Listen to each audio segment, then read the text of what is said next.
अस्सलाम वालेकुम वरहमतुल्लाहि वबरकातुहू। मेरा नाम फराज अहमद है and welcome to one word show with Faraz Ahmed. आज हम लोग हसन जहांगीर के एकेडमी में बैठे हुए हैं। इर्द गिर्द बच्चे गिटार बजा रहे हैं, सीख रहे हैं और म्यूज़िक की तालीम ले रहे हैं। हमने कहा इससे अच्छी जगह कहीं नहीं मिल सकती कि म्यूज़िक की तालीम के दरमियान हम बैठ के पॉडकास्ट करें।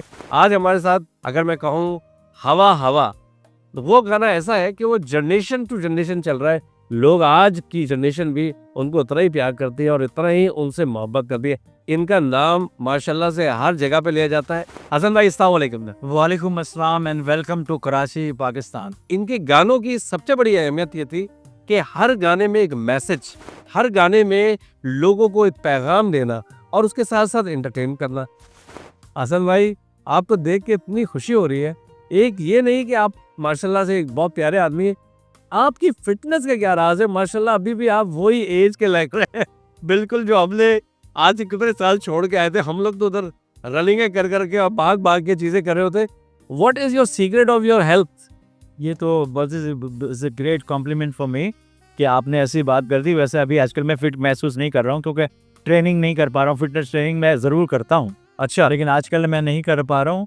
लेकिन बस कहते हैं ना कि पिछली मेहनत काम आ जाती है। अगर आपने पिछला फिटनेस ट्रेनिंग किया हुआ है तो थोड़ी बहुत उसके आसार नज़र आते हैं। तो बहरहाल एक दो हफ्ते के बाद दोबारा से मैं अपनी ट्रेनिंग कंटिन्यू करूँगा।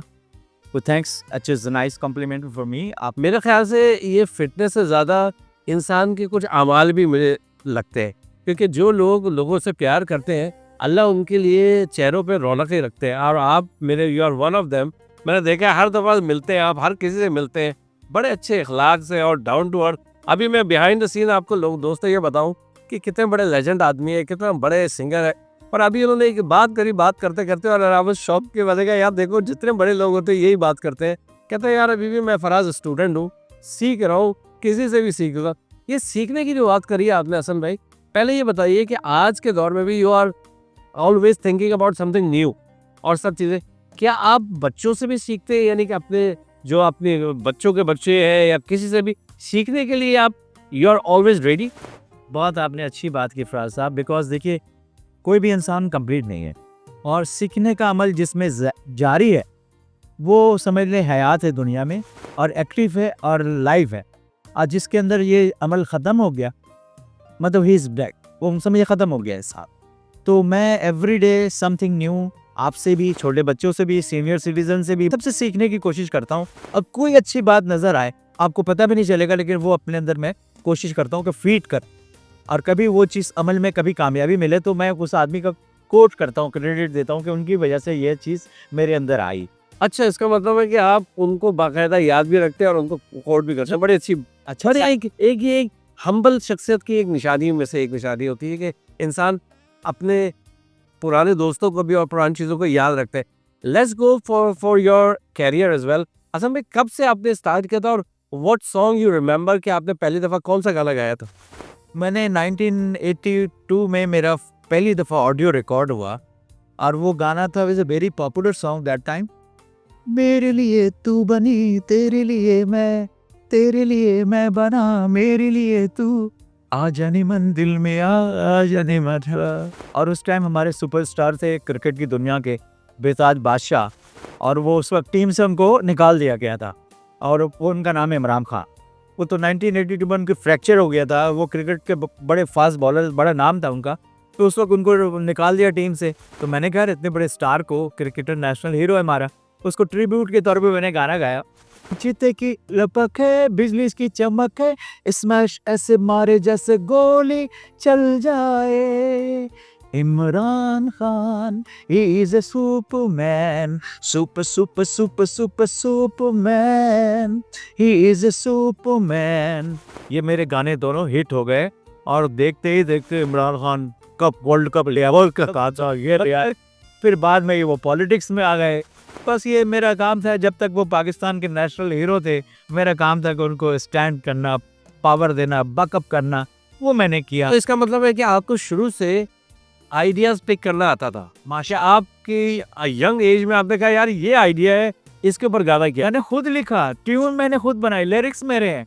आप यकीन करें, दोनों गाने के मेरे साथ है। ये मेरे जितने भी गाने आप सुनते हैं, उसका फर्स्ट लाइन मुखरा जिसे कहते हैं वो मेरा क्रिएशन होता है। मैं सोचता हूँ, मैं बनाता हूँ, मैं लिखता हूँ। अच्छा हसन भाई, ये आप क्या समझते हैं कि क्या ये जो आप बात कर रहे हैं ये is not a normal thing, ये गॉड गिफ्टेड होता है वैसे? ये मुझे नहीं पता, ये अल्लाह रब्बुल इज़्ज़त ने नवाजा, मुझे नहीं पता, मुझे तो कुछ भी नहीं आता। लेकिन ये अल्लाह की रहमत से ये काम आता है कि अल्लाह ने मुझे वो एक असर डाल दिया अंदर कि जो पब्लिक को पसंद है वो अल्लाह मुझसे करा देते हैं, बस मुझे ये पता। आमद होती है। मेरा कहने का मकसद ये, कभी कभार जो मैं जुनेद जमशेद के साथ काम करता है, जुनेद भाई ने मुझे एक चीज़ सिखाई थी, यार तू भी गाता है तो फिर मैं कहता है मैं कॉपी और पेंसिल लेके कभी रात में भी उठता था ना, तो मुझे दिमाग में कोई आता था मैं लिख लेता था। ये बात सही है? ये भी मैं करता हूँ, ये भी बात आपने जो कही, जुनैद जमशेद साहब को मेरे गाना हटो बचो बहुत पसंद था मुझे, अल्लाह उनको गनी की रहमत करे। मुझे कहा यार तेरा गाना हसन इतना मज़ा आता है, हटो बचो सीनी मेरी मेरी ये क्या है, तो मतलब कुछ चीज़ें होती। इसी तरह एक गाना था मेरा, आ जाओ ज़रा मेहंदी लगाओ, तो अंतरा मुखरा बन चुका था, एक अंतरा उसको जो कंप्लीट करना था वो नहीं बन रहा था। अच्छा। तो मैं उस ज़माने में टेप रिकॉर्ड था और बस तो मैं पेंसिल कॉपी लेके सिराने में सोता था हमेशा। कोई भी चीज़, मैं ख्वाबों में भी गाना बनाता रहता था, ऐसा सो रहा हूँ लेकिन मुझे नहीं पता मैं किस दुनिया में हूँ, तो मैं उठ के लिखने लग गया।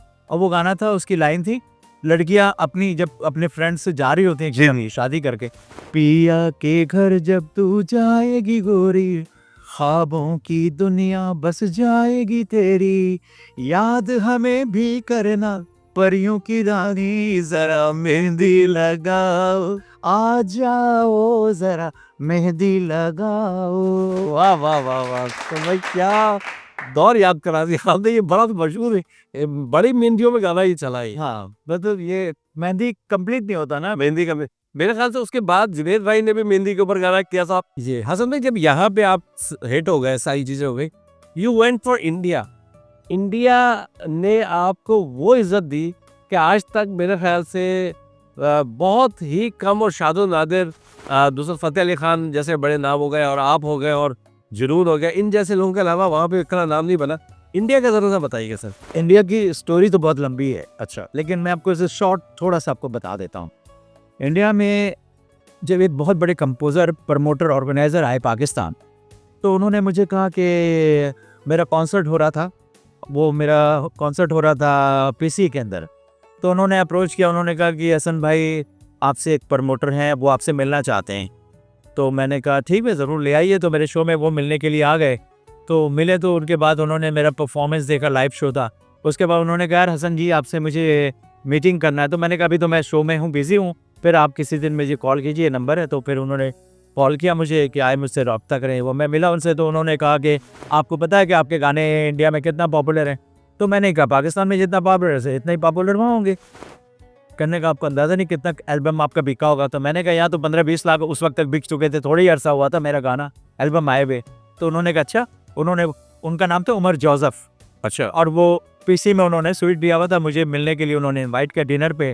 और उसके बाद उन्होंने बैठ के अपने मोबाइल फ़ोन से पीसी के कॉल से लाइन रन से कॉल किया, हेलो हाँ जी कल्याण जी भाई, मैं मुझे अरे कल्याण जी भाई ने उमर जोसेफ से बात, बहुत बड़ा ऑर्गेनाइजर था वो, इंडियन कॉन्सर्ट बड़े बड़े अमिताभ जी का सबका शो वही करता था पूरी यूरोप में।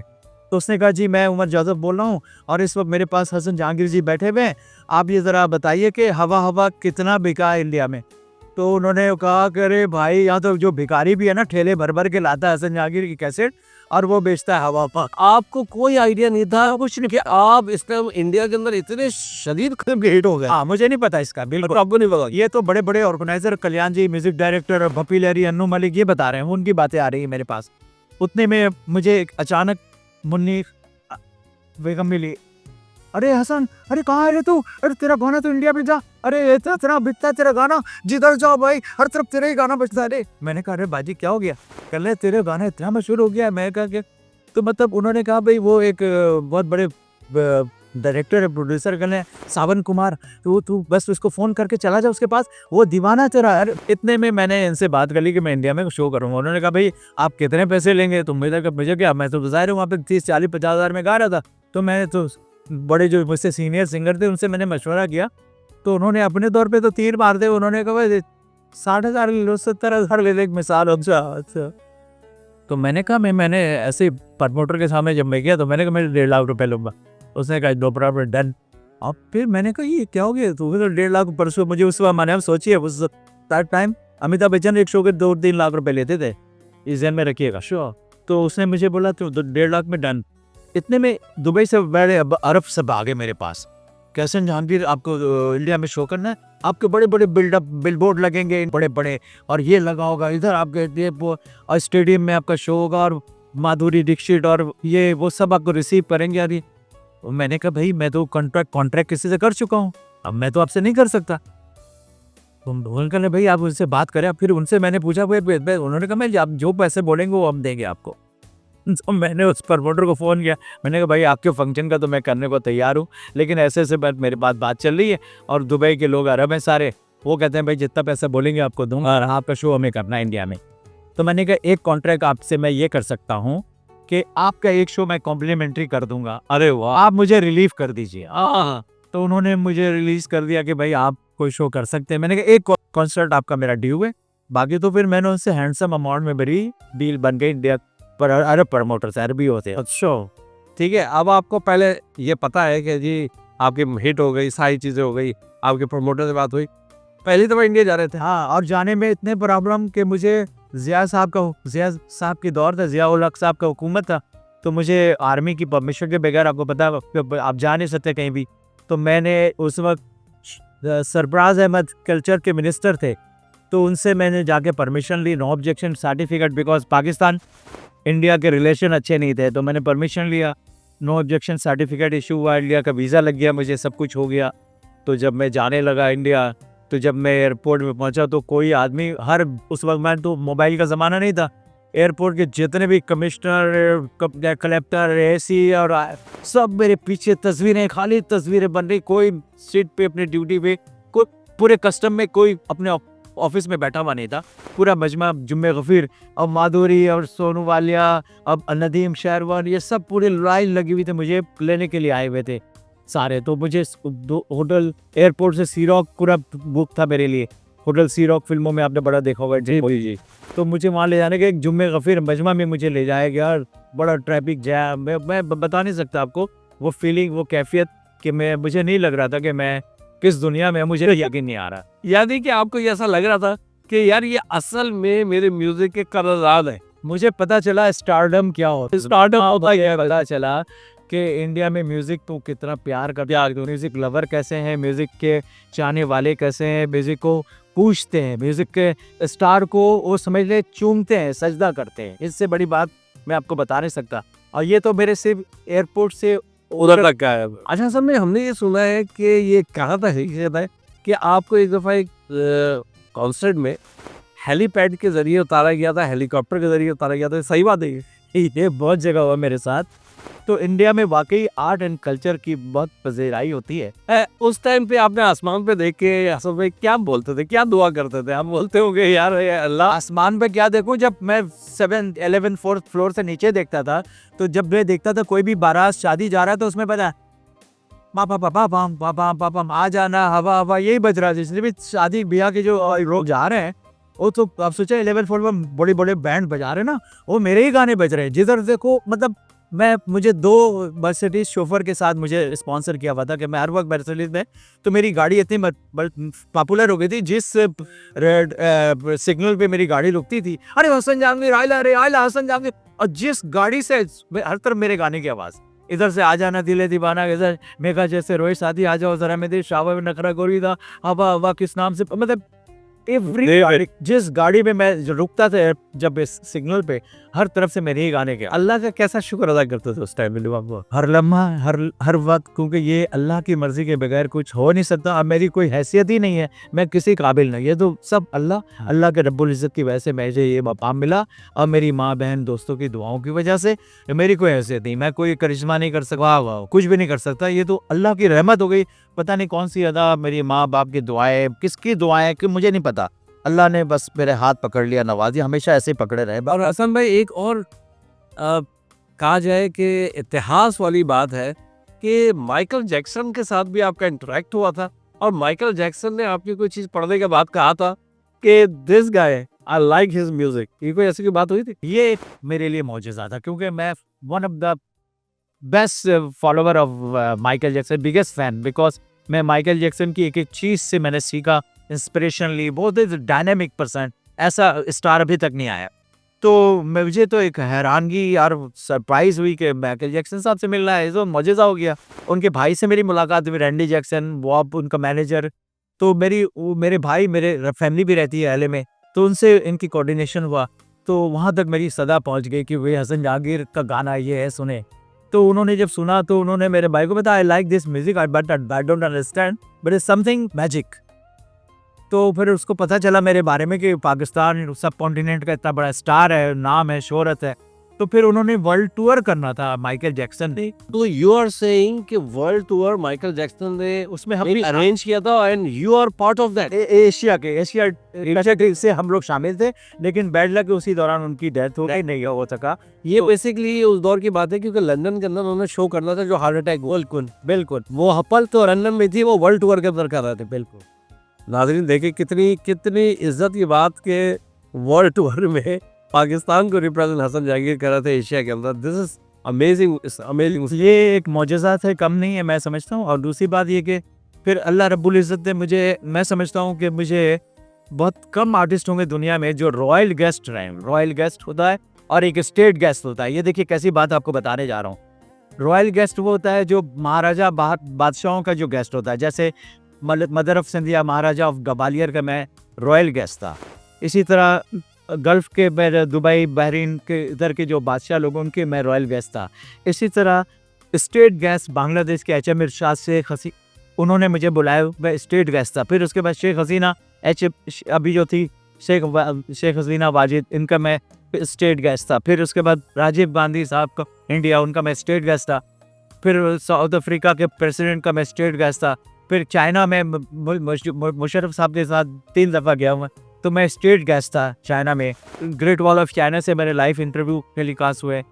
तो मैं समझता हूँ कि चाइना से भी, और मुझे साउथ एशिया मेडल मिला, गोल्ड मेडल मिला चाइना से। चाइना के बड़े 2008 में ओलंपिक सेरेमनी भी थी, तो 59 फ्रेंड्स कंट्री के पॉप स्टार थे, उसमें से पाकिस्तान को रिप्रेजेंट मैंने किया। अच्छा, हम लोग अगर लोकल आर्टिस्टों में आते हैं, चीज़ों में आते हैं, तो आपकी बड़ी इंटरेक्शन रही मोइन भाई से भी। हाँ, मोइन भाई आपको बड़ा प्यार करते थे, आपको हर चीज़ करते। बिल्कुल, मोइन भाई की कोई यादें हैं आपको? उनसे भी बहुत कुछ सीखा मैंने। और उनसे मैंने सबसे अच्छी बात सीखी ये कि हम अक्सर, स्टारडम होता है, स्टारडम में आदमी पागल हो जाता है। ये मैं आपको सच बताऊं, जब शोहरत मिलती है ना, दौलत शोहरत, तो उस वक्त तो वो उसको ब्लाइंड होता है, उसको पता नहीं चलता कि ये कभी ख़त्म भी होनी है या नहीं होनी है। तो उस वक्त वो बहुत मिस्टेक करता है इंसान, क्योंकि वो दुनिया करती आई है, ऐसा कोई नहीं है जो उसने ना किया हो। तो मुझे अंदाज़ा हुआ, मैं जब अमिताभ बच्चन साहब से मिला, बड़े बड़े लोगों से, अब मिथुन चक्रवर्ती, गोविंदा, ये सब, माधुरी दीक्षित, सोनू वाले, Sapna Mukherjee, Sonam, you name it, Bappi Lahiri, Kalyan ji, Anand ji, Anu Malik, मतलब वो सब मेरे दीवाने। अब ये देखे, अजीब बात है कि दुनिया उनकी फैन, मैंने उनका गाए और वो मेरे दीवाने, उन्होंने मेरे गाने गाए।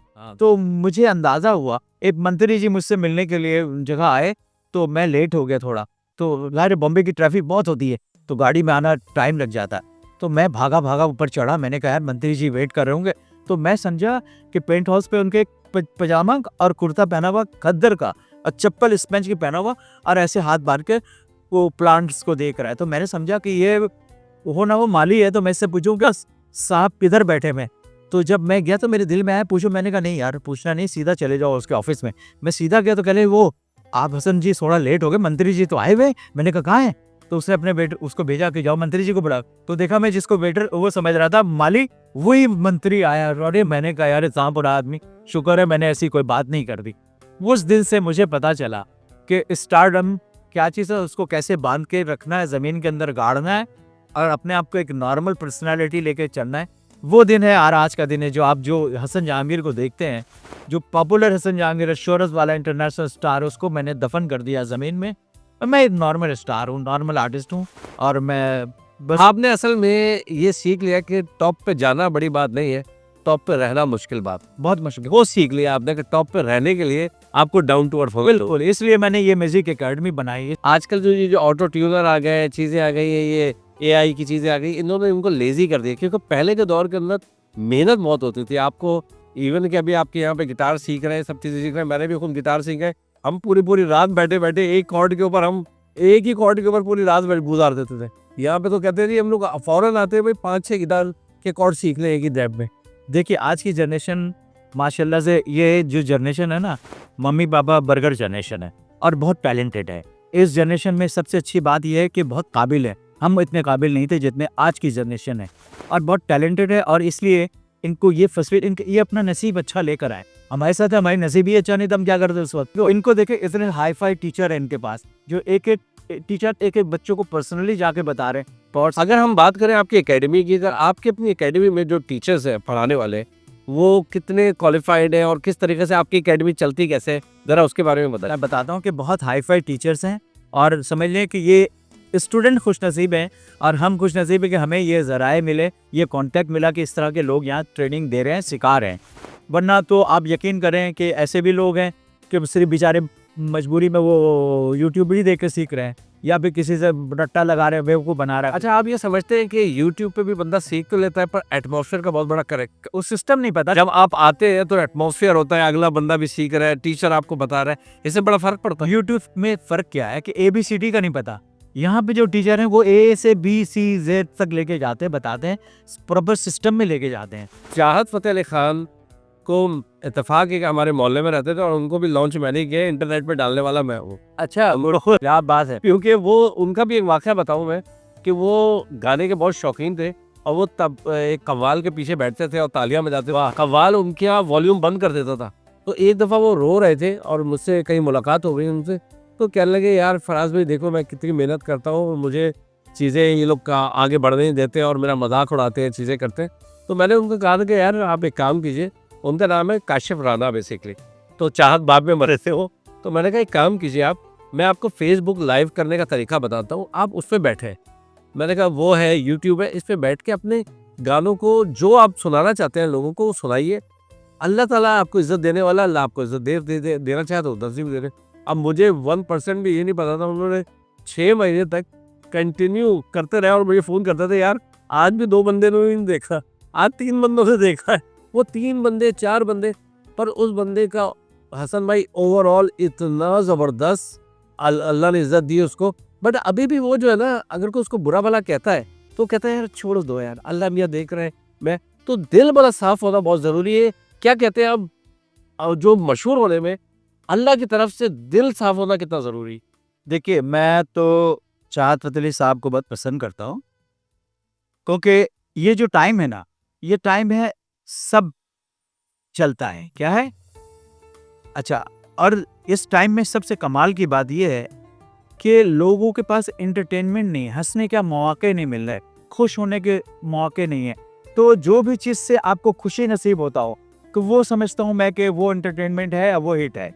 तो आप वो चाहे राहत फ़तेह अली हो, चाहत फ़तेह अली हो, हसन जहांगीर हो, अन्नू मलिक हो, बप्पी लहरी हो, XYZ कोई भी सिंगर हो, किसी भी आपके स्टाइल से, आपकी बातों से, आपके एंटरटेनमेंट से, आपके एटीट्यूड से, आपके बिहेवियर से अगर कोई हंसता है, खुश होता है, तो दैट्स द स्टार। मैं उसको स्टार कहता हूँ, क्योंकि एक फुटबॉलर है, आप देखिएगा लोग उसको सिर्फ हंसने के लिए यूज़ कर रहे हैं। उस नाम मुझे याद नहीं है, वो गोल करता है, उस गोल करने के बाद वो लाइक रोनाल्डो की तरह जंप मारेगा, शॉटिंग करेगा, ये करेगा।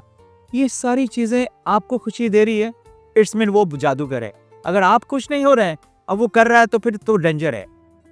हसीन बात यह है कि उसके हरकत और सिकनात से, उसके गायकी से, उसकी बातों से, आपके उसके बिहेवियर से आप खुश हो रहे हैं, लोग खुश हो रहे हैं, हंस रहे हैं, एंटरटेन हो रहे हैं, दैट्स इज समथिंग, वो कुछ कर रहा है, तो वो ज़्यादा इंपॉर्टेंट है जो वो लोगों को हंसा। और अगर अल्लाह उसको इज्जत दे रहा है तो हम लोग कौन होते हैं उसको सर बेइज्जत करने वाले। हम बहुत बड़े बड़े सिंगर्स जो है उसको बड़ी बेइज्जत के अल्फाज तैयार कर रहे हैं, ये कर रहे हैं। बेइज्जत तो कभी किसी को नहीं करना चाहिए, क्योंकि ये वक्त से डरें, क्योंकि अल्लाह रब्बुल इज़्ज़त जिसको इज्जत देता है उसको बेइज्जत भी कर सकता है। तो इसलिए हमें ऐसी कोई चीज़ नहीं करनी चाहिए, क्योंकि हमारी कोई हैसियत ही नहीं है। हैसियत तो अल्लाह की है। हम इस काबिल हुए हैं तो यहाँ बैठे हुए हैं, हमें अल्लाह में 2 मिनट में ऐसे कर दे पता भी चलेगा हम गए कहाँ। तो इसलिए अल्लाह से डरे, खौफ खुदा दिल में होना चाहिए हमेशा। बेशक। और हमारी आपकी कोई हैसियत नहीं है, हैसियत सिर्फ अल्लाह की है।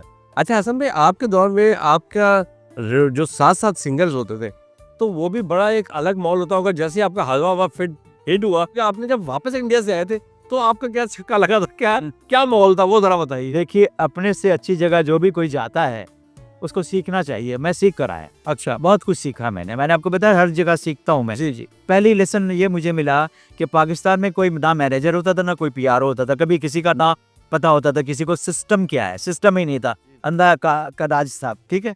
तो जब मैं आया तो मैंने एक पीआरओ रखा, एक मैनेजर रखा। तो हर ऑर्गेनाइजर प्रमोटर, अरे उसकी ये मदद, कल हमारे सामने बैठ के 500 रुपए में गाता था, आज साला पीआरओ से बात करूंगा।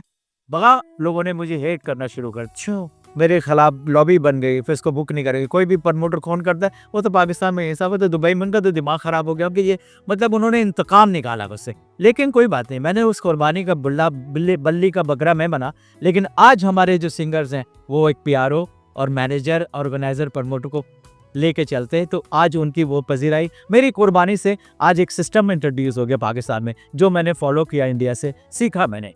तो ये चीज़ें सीखने का जारी रखना चाहिए। हसन भाई, आपने बहुत पुरानी चीज़ें करने के बाद और फिर आगे चल के लोगों ने उसको अडॉप्ट किया।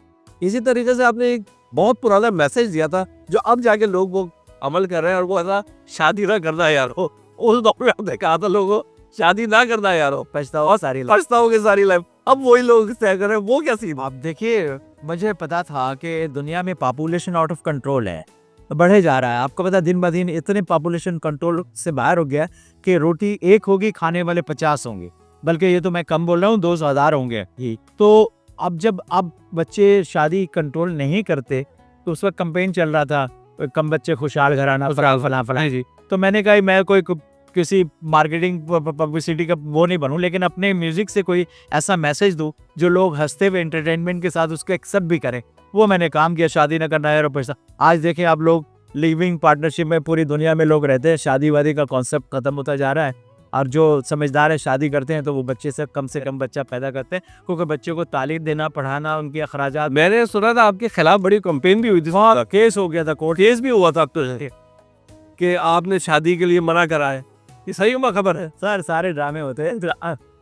सर अगर ये कुछ 2 अल्फाज अगर दोहरा भी दे इसका, तो आज के दौर के अंदर लोग जो शादी करने के बाद पछता रहे वो भी याद करेंगे फिर। ठीक है, हिप हॉप नाचो गाओ हंस खेलो तो, हिप हॉप नाचो गाओ मौज करो तुम, हिप हॉप नाचो गाओ खाओ पियो तुम, हिप हॉप नाचो गाओ खेलो कूदो तुम। But I am gonna tell mister everybody, शादी ना करना यारो पछताओगे सारी लाइफ, शादी न करना यारो पछताओगे सारी लाइफ।